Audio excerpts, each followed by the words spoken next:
Hey everybody, it's Jason Blaha here, and today I want to chat with you guys a little bit about kind of the role of single joint exercises in our training. This is a topic I bring up often, and people oftentimes think that for some reason, and I don't know why, that I only promote big exercises, which I call multi-joint movements, some people call compound movements. And that's simply not true. I personally utilize single joint stuff, machines, bands, all of these things, right? These are things I use for myself, that I use for my clients, for my lifters. And so when people bring that up, it's like, no, that's actually not true. In fact, most of my clients do single joint exercises of some type. I do single joint exercises. In an average week, I probably do, at least 2 single joint movements, somewhere in there. It's just that for me and most of my people, the majority of our work is going to be big exercises. And it's because it makes sense from a training economy perspective, right? It makes sense. And it's because it works the most muscles. And you can build every muscle in your body with multi-joint movements. It's not my opinion.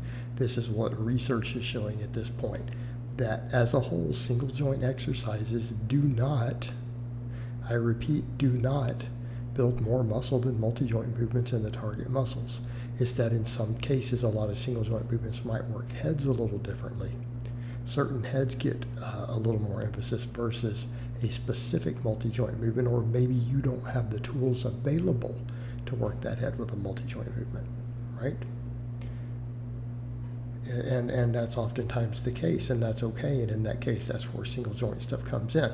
But generally speaking, why would we do single joint movements? We do them for 2 purposes. Number 1, to either bring up weak links in a multi-joint exercise. It's number 1. Number 2, to work a head of a muscle that maybe you need developed. It's not being worked as thoroughly as you might like. And we'll see some examples of what I'm doing here. You guys will see me doing some dumbbell rows, and you'll see me doing flat bench. These are major mass builders for me. They're instrumental for my overall size and strength. I'm obviously a pretty good sized guy, right? In these videos, I'm around 223 pounds, 225 pounds. So that's around 102 kg. 46-year-old guy, I'm at a decently healthy body fat. I'm not fat. I have a fair amount of muscle. Those are major mass builders for me. Yet you'll see me doing here, I'm going to throw in some single joint movements to accompany those exercises.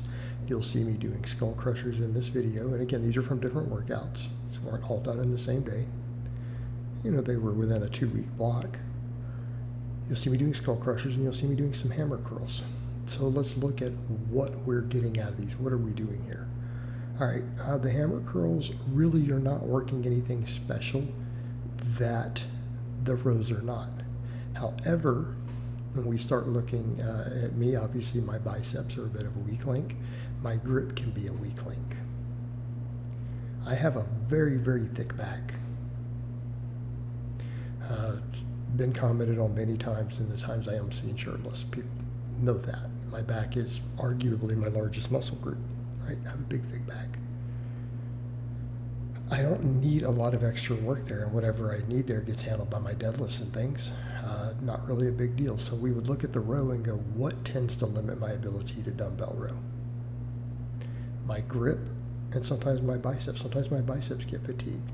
Keeping in mind, I do very strict rows to a full range of motion on those with a pretty heavy weight, okay, for high reps. But if we look at that and say, okay, that row builds all those muscles, builds all the muscles, the middle and upper back, it can build biceps, it can build forearms, grip. So we look at it and say, well, if we can't improve at it, where's our weak link? Well, in that case, I would look at a hammer curl, plus I need the grip training for my deadlift, and I could say, okay, the hammer curl works some functions there that are missing. Not so much functions, but weak links, right? Works my weak links. Tends to be biceps and grip. And if I can improve those, what happens? I'll get stronger at the rowing. If I get stronger at the rowing, everything continues to grow. In other words, If I can do 100 pounds for 10 reps and I can build up to where with the same form, same range of motion, I can get up to 110 pounds, 115 pounds for the same 10 reps, which actually I can do that. So I'm already at that point.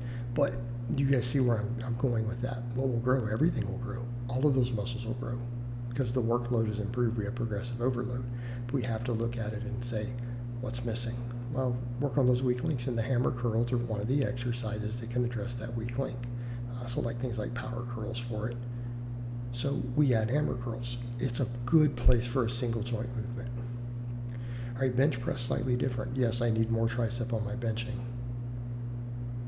But you see me doing, I think in this clip, I think I'm doing 315 for an 8-rep set, and then you'll see me doing like, I think 225 for 12, but that's a final set after doing a bunch of other benching, right? So I'm pretty fatigued at that point. Obviously, fresh, I could probably do a lot more than 12 reps.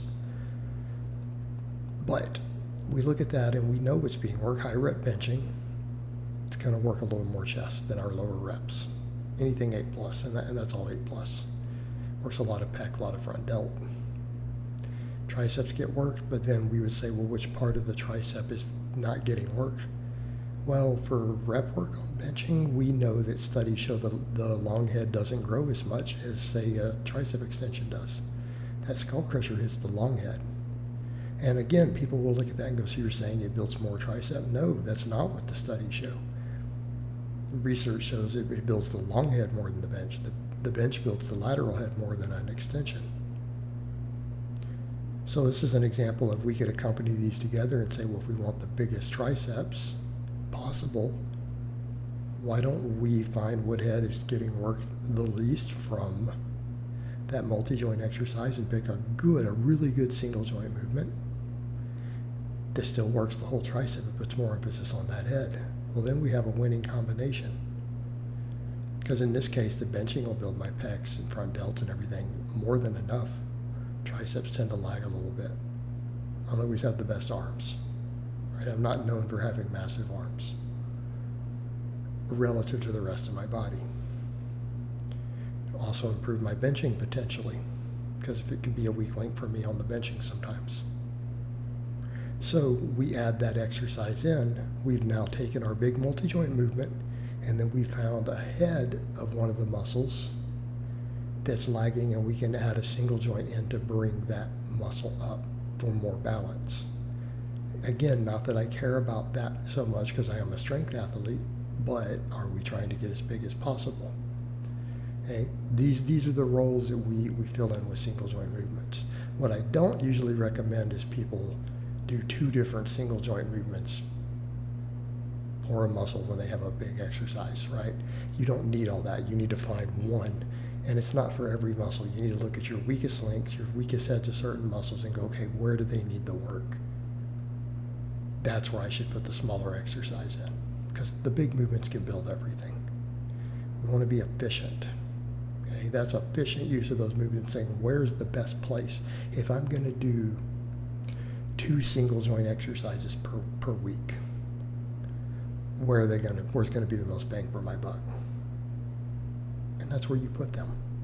All right, guys, but that's really all I have to say on that today. I hope it's been informative, and I'll talk to you guys next time.